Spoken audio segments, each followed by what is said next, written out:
अहिल्यानगर जिल्ह्यात काल रात्रीपासून झालेल्या पावसामुळं अहिल्यानगर जिल्ह्यातील उत्तर भागातील श्रीरामपूर असेल, कोपरगाव असेल, संगमनेर असेल यासह राहता तालुक्यात मुसळधार पाऊस झाला आणि या पावसामुळं बळीराजा मात्र आता संकटात सापडला आहे। या चारही तालुक्यांपैकी राहता तालुक्यात काल रात्रीपासून आज सकाळपर्यंत जवळपास 100 मिलीमीटर पावसाची नोंद झाल्याचं प्राथमिक माहिती आहे आणि या पावसामुळं कुठेतरी शेतकऱ्यांचं जे वावर आहे ते अक्षरशः आता ज्या ठिकाणी शेत पिकं होते त्या ठिकाणी तलाव झाला आहे की काय अशी परिस्थिती सध्या या ठिकाणी दिसून येते।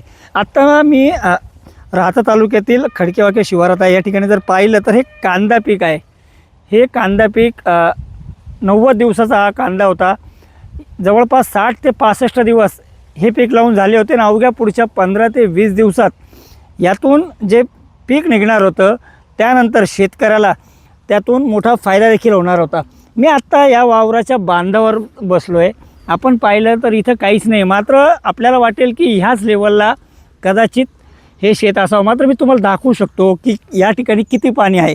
या ठिकाणी जर पाय ठेवला तर तो कम्प्लिटली खाली जातो आहे आणि खाली गेल्यानंतर इथं जर एवढं असलं तर ज्या पद्धतीनं आपण पुढं सरकू तसं तसं हे पाणी वाढत जातं आहे आणि खोल म्हणजे कमीत कमी आता माझ्या गुडघ्यापर्यंत पाणी आले। म्हणजे जवळ आपण जर पाहिलं तर जो काही हा कांदा या ठिकाणी येणार होता अक्षरशः या कांद्याची माती झाल्याचं चित्र दिसून येत आहे। जो कांदा पुढच्या 20 दिवसात बाजारात जाणार होता तो कांदा मात्र आज पाण्यात गेला आहे आणि जो बळीराजा आहे त्याची जी स्वप्न त्यांनी पाहिली होती ती कुठेतरी पाण्यातच मिसळली की काय असं चित्र या शिवारात आहे। हेच चित्र केवळ ह्या शिवारात नाही तर राहता तालुक्यातील अनेक गावांमध्ये आहे। आस्तगाव असेल, खडकेवाके असेल, साकुरी असेल, जी गावं आहेत या सगळ्या गावांमध्ये काल रात्री ढगफुटी सदृश्य पाऊस झाला आणि शेतकऱ्यांच्या स्वप्नांवर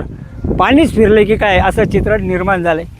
त्यामुळे पालकमंत्री राधाकृष्ण विखे यांच्या या मतदारसंघातील शेतकऱ्यांना मदत कधी मिळणार हे पाहणं महत्त्वाचं आहे। नितीन ओझा, एबीपी माझा, राहता अहिल्यानगर। एबीपी माझा, उघडा डोळे बघा नीट।